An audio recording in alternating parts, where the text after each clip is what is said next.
views, opinions, and content of this show are those of the host, guests, and callers. They do not necessarily reflect those of Cook Broadcasting, LLC, its owners, partners, affiliates, assigns, or heirs. Having said that, it's now time to say good morning, St. Johns County. Welcome to the weekly radio show of the St. Johns County Council on Aging, better known in our community as the COA. We are your local nonprofit agency who for the past 52 years has been leading and advocating for the dignity and independence of seniors and responding to their changing needs. I'm Brian Robinson, Program Director for COA, broadcasting to you live from the studio of WFOY 102.1 FM, your local radio station for news, sports, and talk. Before we get into our show, let me remind everyone that if you have a question, a comment, or a suggestion for a radio show topic, please send your email to radio@coasjc.org. Again, that's radio@coasjc.org. And if you happen to be listening from home or somewhere where you're sitting down and not driving around, have access to your email and you have a question for our guest today, you can send that today and we'll try to work your question in. So again, that's radio@coasjc.org. Joining me this morning are two amazing women from UF Health St. John's Care Connect, Paige Stanton and Kayla Herr. Paige is the Executive Director of UF Health St. John's Care Connect, a county-wide care coordination network addressing the social determinants of health in Northeast Florida. A dedicated advocate for youth wellness, Paige is the founder of the BRAVE, Be Resilient and Voice Emotions program, and its flagship annual BRAVE Summit. Since founding the initiative in 2019, she has led its growth into a statewide movement, successfully expanding access to critical behavioral health care and digital peer support network for thousands of Florida students, parents, and educators. Kayla Herr is someone with one of the longest titles for a job, and she is the Community Health Improvement Manager of Operations for UF Health St. John's Care Connect. Not sure how that fits on your name tag, but I'm sure it is shortened. Armed with a Master's of Public Health and Health Management and Policy, Kayla spearheads the operational logistics of Care Connect's mobile health clinics, community outreach teams, and the rapidly growing BRAVE program.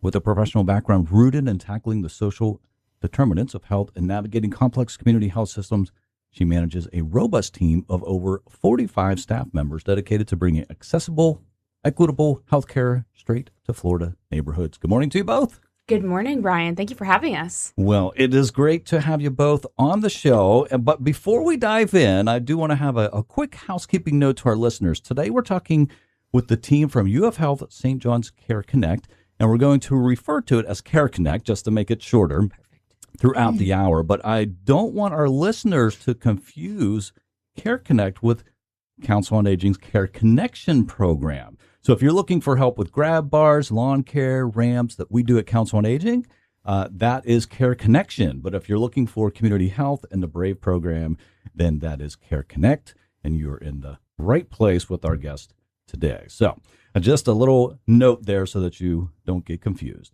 All right, Paige, I want to start with you. You've been on the show before.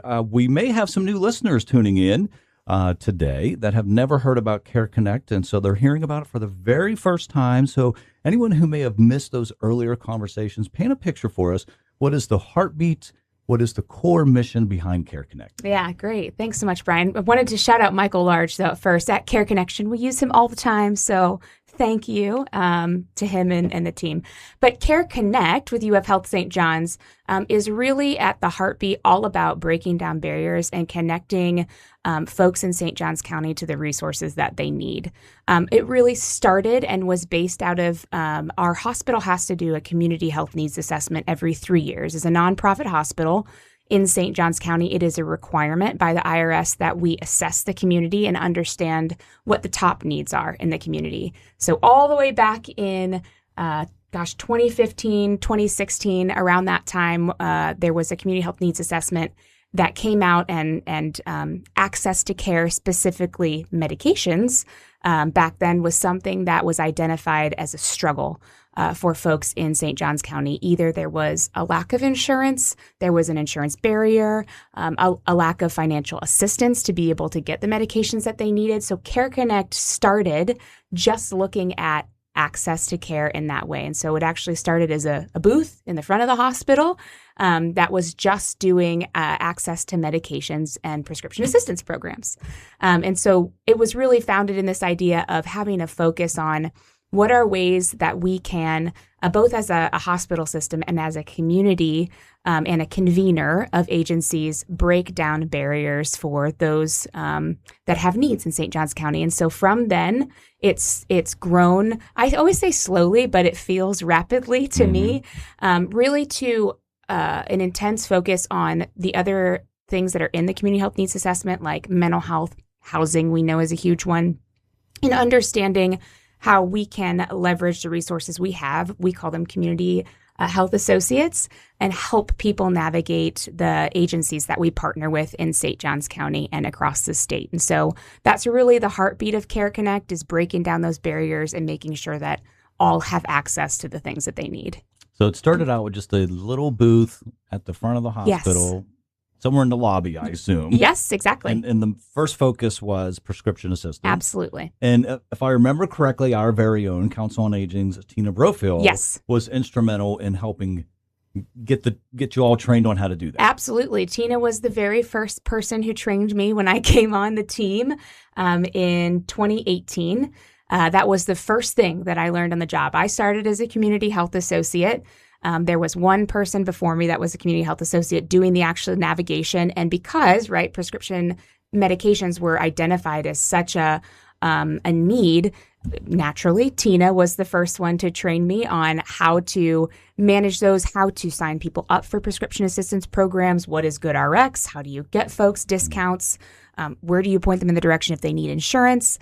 And so she was the first person who did hands-on training. So I'm always forever grateful to Tina Brofield for introducing me to that world. And from there, it kind of just took on a life of its own. As you talk to people, you realize that their medication assistance is oftentimes intertwined with many other needs. And so we kind of just grew from there. But yes, she was instrumental in that, absolutely. And it's really that the landscape of that is really difficult to navigate, right? There's a lot to it. Yes. And Tina has been doing it for so many years now. I mean, I'm just amazed at what she can do.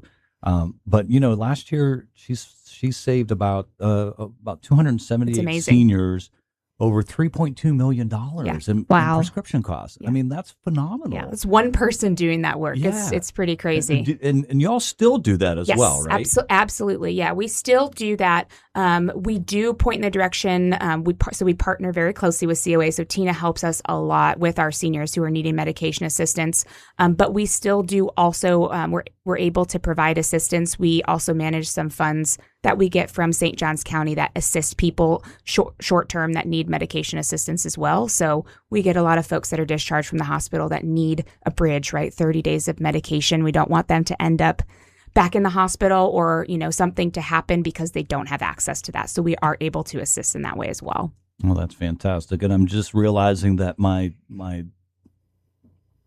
being from West Virginia is coming out. I said you all a couple times already this morning. So, anyways, we're going to continue our conversation. We got some more great questions to ask Paige and to ask Kayla. So stay tuned. We're going to take our first message break right now. We'll be right back after these messages.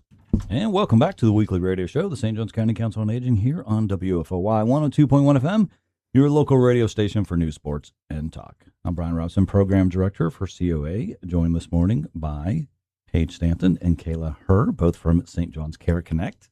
And we are discussing Care Connect. And so let's jump back into our questions. Care Connect's mission statement states that the program's goal is to address the social determinants of health. But let's make that real for our audience. If someone doesn't have stable housing or reliable transportation, how does that translate into a physical health crisis down the road? And how does Care Connect step into that gap?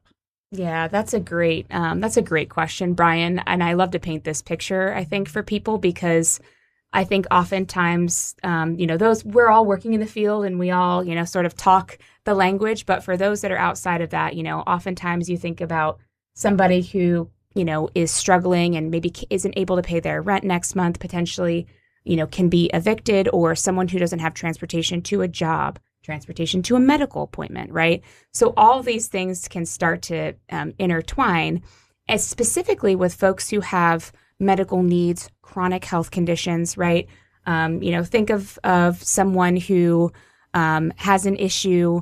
Maybe they have just had surgery and they're healing, potential for, infection, and all of that. And they are in danger of not being able to have a place to go back, a roof over their head. So you have to send that person to go back, potentially to find shelter somewhere else, maybe a shelter here, but maybe they have to go outside, right? Ideally, you can't heal your best from a surgery, or you can't do your best healing if you're outside, sleeping in a place that's not meant for habitation. And so you can imagine how that might exacerbate any preventable, really, medical infections, how that could exacerbate a condition that you have being outside, as well as, right, say that you are, at home and you have a doctor's appointment that you need to get to that's follow-up from when you were discharged from the hospital, but you have no way of getting there because you do not have any transportation.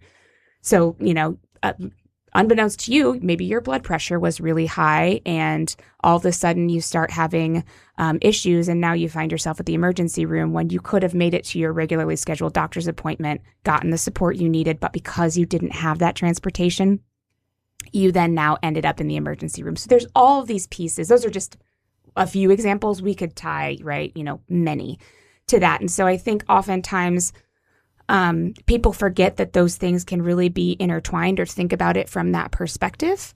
And we can often, be a bit reactive in that space too, when the goal really is to start to think and to start to edge towards prevention in that way, right? We want to prevent those things before they ever happen. Mm. So we want to make sure that they're stably housed, that they have reliable transportation, that we're understanding, do they have insurance? Can they make doctor's appointments? Do they have enough refills on their medication?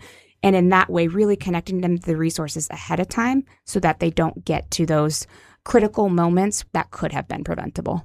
And so your team is working behind the scenes to help make that happen. Exactly. Yes. Mm-hmm. Yeah. Our team is making sure that they're tracking on all of those things to provide resources before those moments happen. All right. As you know, St. Johns County, it's really rapidly growing with our senior population, and many of them face fixed incomes, rising living costs. So how does Care Connect structure its advocacy and financial assistance partnerships like utility and rental support to act as a safety net specifically for local older adults? That is a great question. And I'm going to paint a little bit of a picture of what to expect if somebody comes to us for support to start answering that question.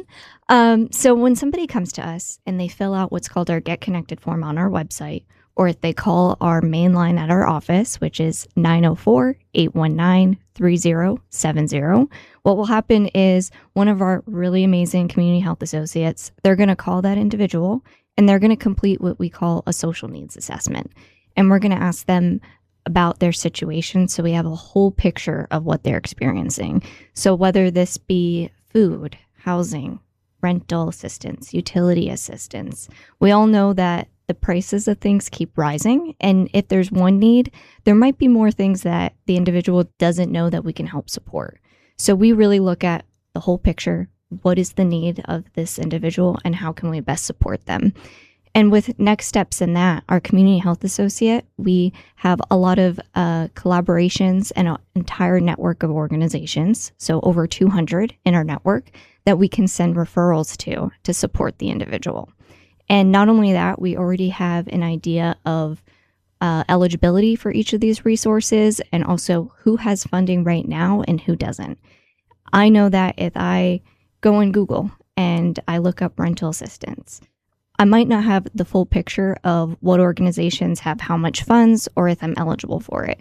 So if somebody's coming to us, we eliminate maybe some of that frustration of calling and not getting the answers that we need because our community health associates are the experts and know where to go the first time. And I think that's such a great service that you offer because it is very frustrating. One, if you don't know who to call, right? Right. But then you find out who to call and then you got to call, right? So it's nice that your staff is calling on their behalf and helping make those connections for them, because especially for our seniors, because it can just, especially if you're in the midst of a crisis, right? Exactly. And it can just be so overwhelming. So it just helps to, take somebody's anxiety and bring it down a little bit. knowing that your staff is helping them out. Yeah, absolutely. And I think too, I just wanted to add to that, our staff, a lot of calls we get, and it's folks that we hear from, and it's one-time assistance, and they get the resources that they need, and that helps them. But we also have folks that are returning, right? There is no eligibility for Care Connect. We can help you as many times as you need. There is no, you get 2 times and you're done. Kayla mentioned the economy is so tough to keep up with. And you mentioned, our seniors who are on a fixed income. That very well could look like, one-time navigation assistance and that reassurance to understand that there's a resource out there for you.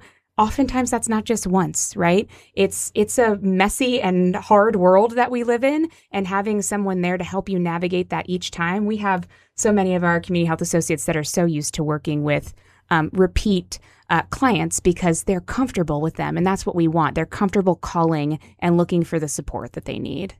And they build a rapport with them. Absolutely. And when you build that rapport, then the person calling and needing the help is going to be willing to trust that person more, right? Because, and that just works across the board, really. I mean, I remember years ago when I was a server at a restaurant, and I had my regulars who would come in, and they were willing to wait longer so that I could be their server. Absolutely. Because we had built the rapport. They knew that they were going to get the type of service that I could give to them.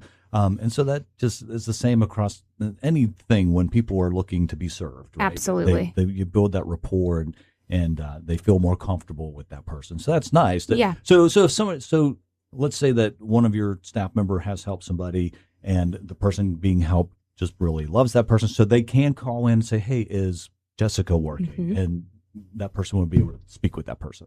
Yeah, absolutely. Actually, I have a great example of this. We have insurance navigators in our office as well, Brian, who help specifically navigate insurance plans for people. That's all they do, which is incredible.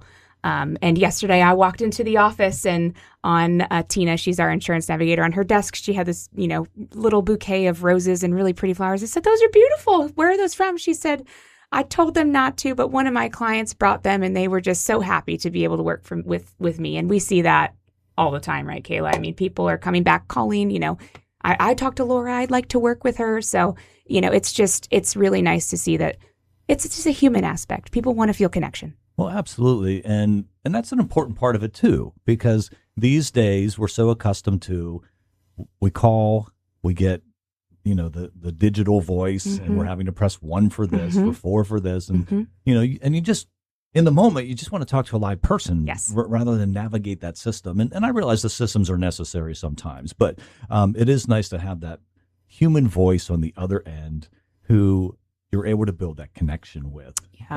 And so therefore it's a great name to call it Care Connect, because you are connecting, not only are you connecting people with the resources, but you're connecting people with people. Yes. As they navigate that system. So yeah. And that's exactly the feedback that we receive from a lot of our clients, is the fact that they felt that empathy when working with their community health associate or insurance navigator.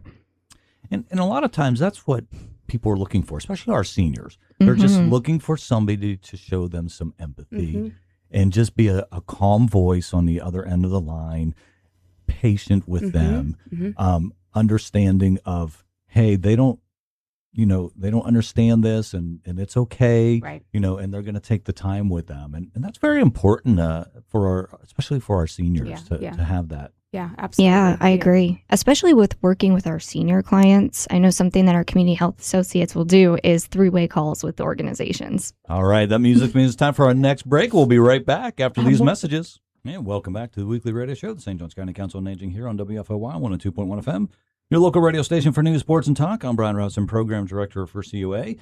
In next week's show, we'll have COA's Development Manager, Amy Robinson, and Communications Coordinator, Carolyn Carter, back in the studio. So tune in next week, same place, same time, right here on WFOY 102.1 FM. Today in the studio is Paige Stanton and Kayla Herr with UF Health St. John's Care Connect, and we're talking about all the amazing things that they do there. And so let's now talk about the UF Health St. John's Mobile Outreach Clinic for seniors who are or for homebound individuals who might have mobility or transportation challenges. What specific clinical services can they access when the mobile clinic rolls into their neighborhood? And then also, how can seniors know when that mobile clinic is coming to their neighborhood? All right. I'd love to talk about our mobile outreach clinic. As far as services, we can do anything in an acute care setting. And what that means is if you're going similar to a primary care practice, anything that your primary care provider can do in their practice, we can do on the unit outside of imaging. So you can't get your x-rays on our unit. But we have vaccinations.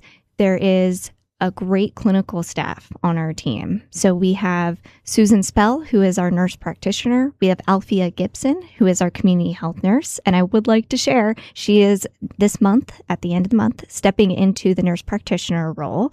And I know she has built a lot of rapport with the community, especially the COA individuals, because we do monthly blood pressure clinics, and Nurse Fifi has always been the one that has come to those. And then we have our really awesome bus driver, Carl, and then our coordinator, Michael. And that team really goes out and about, boots on the ground, to provide free medical services out in the community. Another big need, too, is prescriptions. So we'll do refills and make sure that individuals have the medications that they need so they aren't ending up back in the hospital. And I know that it can be difficult for those homebound individuals to get to the provider.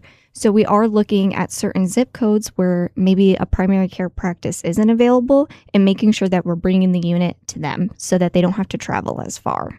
Yeah, that's fantastic. Mm-hmm. And so as far as like, where are you currently going to? Like I know yesterday with the St. Johns County DCCI task force, the bus was up at the Ponte Vedra Library to do some free cognitive screening. So I got to get on the bus and kind of see it and meet the bus driver. So that was a great experience to see that in action. But where does the bus typically go at this point in time? Like where can folks expect to see it? Really great question. So we are out and about 2 to 3 times a week right now, and that's going to continue to grow. On Tuesdays, we go to the main library and we're providing a free clinic where people can get acute care services. We also do go to organizations. So, for example, the Cahey Warehouse on Thursdays, we do clinics there so that individuals don't need to leave work to go see the doctor. We also go to organizations like Betty Griffin, the COA, and we're open to more locations. So if you have an idea of bringing a clinic out to you, please visit our website, fill out a request form, or call our main line at 904-819-3070, and we'll get you connected to somebody who can help plan a new clinic location.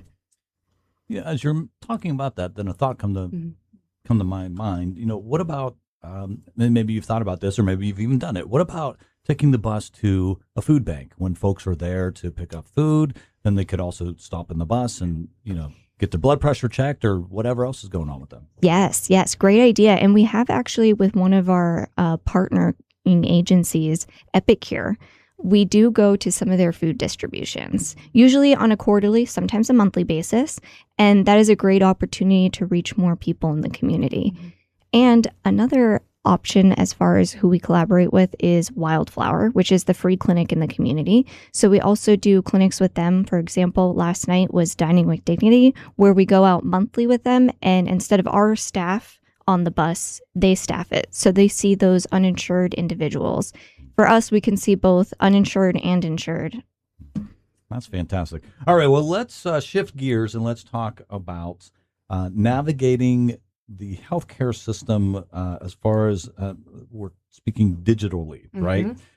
Navigating modern healthcare increasingly requires digital literacy, things like setting up telehealth visits or navigating online portals, and that can be incredibly daunting for our seniors. So how is your team addressing technology barriers for seniors trying to manage chronic conditions? Yeah, great question. You know, the good news is we are we see this all the time in our population, right? We're helping people. We're always there and we're happy to help. If there is someone who doesn't have access to a computer, right, because that happens all the time, doesn't know how to log into a portal, oftentimes we'll get calls from people, well, I applied for Medicaid or Medicare, but DCF told me I need to log in, or I'm missing this information, or I need to fax this in, and just it's this overwhelmed, right? I'm not sure how to do that. They told me I have a time frame. What am I supposed to do? I don't have internet access at home. So all of these kinds of things we're seeing all the time. And thankfully, our team is at the office 5 days a week, starting at 8 to 8:30 all the way till 5 p.m., to be able to assist folks with that. We can do it over the phone if you do have internet access. If you are, totally lost and confused, or just want someone to help you to make sure that you're headed in the right direction, you can come to our office. We can help provide transportation there. We do have access to phones and computers, so we can sit down. We can have a phone call. We can help you set that password up, right? We can help you log into that portal, just so that you can rest assured that the next step has been done, and that there is also someone there that can help you with the step after that, right?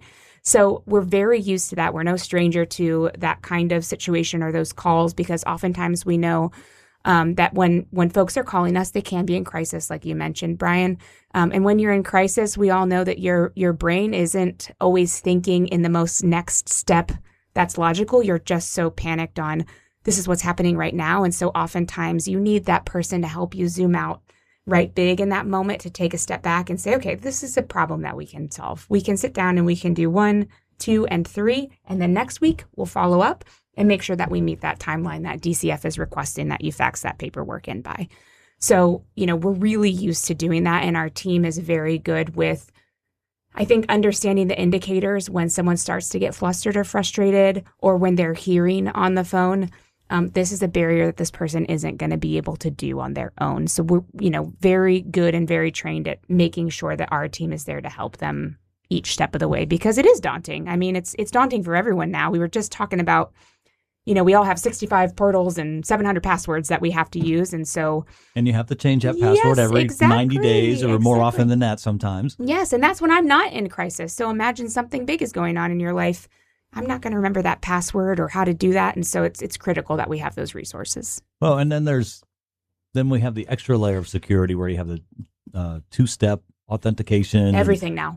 So which is good, because you want to protect your personal information and so forth. But even that's just one more thing that gets thrown into the mix. All right. Well, that music means it's time for our next commercial break. So we'll continue our conversation right after these messages. And welcome back to the final segment of the weekly radio show of the St. Johns County Council on Aging here on WFOY 102.1 FM, your local radio station for news, sports, and talk. I'm Brian Robinson, Program Director for COA, and having a great conversation with Paige Stanton and Kayla Herr from UF Health St. John's Care Connect. And I want to make sure that we talk about a program that I just think is amazing, and I've talked about it before, and if you have been a regular listener of the show, you know that I'm a big advocate for mental health, and that is the BRAVE program. And so if you would take some time, give our listeners an overview of the program, just so that they can learn more about it. Yeah, so the BRAVE program started really early 2018. It's in its infancy and concept. BRAVE is an acronym. It stands for Be Resilient and Voice Emotions. And really, the idea sprung from lots of conversations with the St. Johns County School District. As I talked about in the beginning of this show, building Care Connect, what are the critical things that our community needs access to? And mental health comes up over and over and over again throughout the years. It continues to come up. And that was one of the topics that came up specifically with students that the St. Johns County School District were referring. They were finding that about 35% of the students that they were referring for services, only 35% of them were ever getting connected successfully. So, and that's certainly no knock on the school district. It was just a result of much work being done at the school level, and then needing that third-party connection piece to the outside providers was really what was missing. So we said, well, Care Connect does that. Why can't we try to do that with students?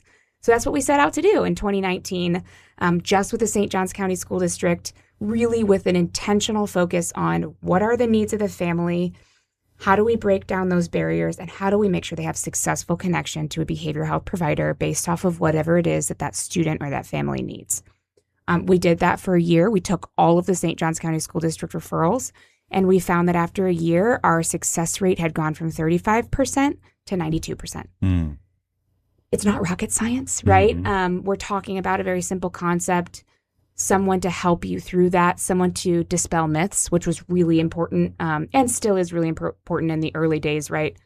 That stigma that comes along with, especially folks who are unfamiliar with the behavioral health landscape. You might have a lot of preconceived notions or maybe experiences that you had. And so breaking down those myths for people were important, and ours is still very important, as well as making sure that they have the right resources that match what they're looking for. If you have an insurance and I send you to a provider that doesn't take your insurance, well, it's not really going to do you any good. Exactly. And so really that is the core of what we do. And we found much success in that, so much so that we have been able now to successfully expand throughout the state. And we've been doing that since 2019. That's phenomenal. And then annually you have what's called the Brave Summit. Talk a little bit about that. Yes. So the Brave Summit was born out of, as we started working with families, specifically with high schoolers, we realized that in St. Johns County, there wasn't really a good space that was maybe outside of the school or outside of any other organization that provides a safe space for high schoolers to come, talk openly about mental health, connect with peers, connect with agencies, learn tools, how to manage their mental health, and to take those back to their families and their peers. So that's where the Brave Summit came from. It's all about fostering mental wellness for high school students.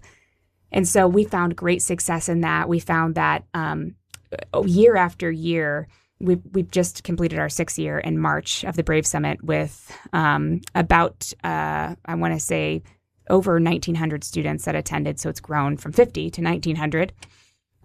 But really just making sure that they have the tools, usually on average from year to year, about 88 from 90% of the students state that the summit makes them feel like they want to engage in mental health conversations in some capacity, which is more than, I think we could have ever hoped for. Is you're walking away not just with a fun day and a fun activity with, some resources, but you're going to take that away and be activated and engage, call a resource, talk to a friend, share that, keep having those conversations for 365 days a year. And I love the fact that you're focused on, one of the focuses is getting rid of that stigma. Yes. Because mental wellness, there should not be a stigma around No. that, right? I mean, there's no stigma about physical wellness. Right. So there shouldn't be one about mental wellness. And unfortunately, that still is the case throughout our society. But it's fantastic that you're doing what you do to try to eliminate that stigma, to let students know, hey, it's okay to not be okay, and to ask somebody for help, because there are trained professionals who know how to assist and help them in this journey that they're on, so that their future can be brighter. Right. Yeah. And I find too that as we talk to more students and as time evolves, in this digital era, for better, for worse, people are more connected, but the students themselves are really savvy and the conversation is changing. There's still stigma, but what's really neat is the students, as they grow, are so open to the conversation that they're taking that back and reversing that conversation on its head and sharing that and being able to get their community and their families more involved, where that stigma maybe has been generational in some of the adults that they've been interacting with. And so the students have really turned that conversation on its head in some capacity, which I think has been a really powerful tool and something really positive to look at. So let's jump to a topic that ties into this, and that is we have a lot of grandparents out there who are being very active and having caregiver roles with their grandchildren, because sometimes the parents are not able to be part of the life of the children due to various circumstances, and so the grandparents have stepped in and are very active in that. Especially there's things that they worry about, right? So they worry about the modern pressures like social media, isolation. Even though your child is involved in school, your team is involved in school, that doesn't mean that they have a great group of friends or a great network. They can still feel very isolated. And so if there's anybody out there listening that, they have a grandchild that they're raising and is dealing with this, or even if they're not raising the grandchild, but they know that their grandchild is struggling with this, and maybe they notice, the child is pulling away and kind of isolating him or herself in her bedroom, or just some different signs. Or how can they use the Brave program's resources to help bridge that gap? Yeah, there are actually two different ways that people can come to Brave. So we work really closely with the St. Johns County School District, and they identify students who need support, and they'll send us referrals to get them connected to the Brave program. So if the senior has a grandchild that they're concerned about, I encourage them to talk to the school district, and the school counselor specifically can send us a referral through Brave. And that way, if there are any financial barriers, we can help support the appointment so that the individual or the student can get the support that they need. The other way is on our website. We do have a form called Brave in the Community, and that quick form can be completed, and that notifies us that someone's seeking support. Either way, you'll be connected with a community health associate. So that's a real person on the phone who's going to walk you through the process of getting connected to mental health services. And additionally, they'll be able to ask any questions, concerns. If there's any stigma, help walk you through it so that there's a successful appointment at the end of that. All right. So maybe there's somebody out there listening this morning and they're like, you know what? My kids are grown, my grandkids are grown, or I don't have grandchildren. And they're like, well, this doesn't really apply to me.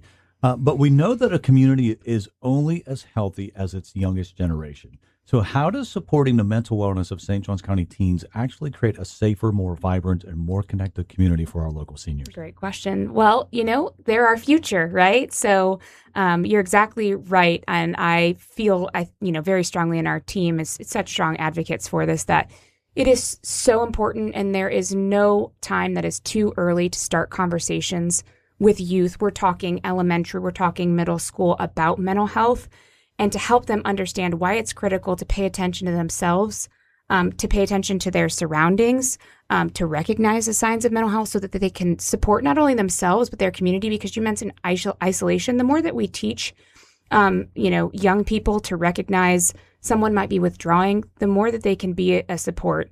Imagine if you're isolated and you either don't have anyone to reach out to you or you have someone that extends a hand. The more that we teach young people these skills and that we normalize those skills, the more intentional they're going to be about creating a community that is connected in that way. And I think the only way that we have a successful future and not just the physical health, but the mental health of to have good physical and mental health for the future so that we can raise up these leaders is to have a community that's connected. And so, it's such a critical piece that we teach them. And like I was talking about, they go back and they teach this to adults too, right? Because adults aren't unteachable. Yes, start with our young generation, but it's just as powerful for them to be able to take that back and to teach the other adults in their lives as well. And so the more that we do that, the more we create connection and the more we'll start to see positive outcomes together.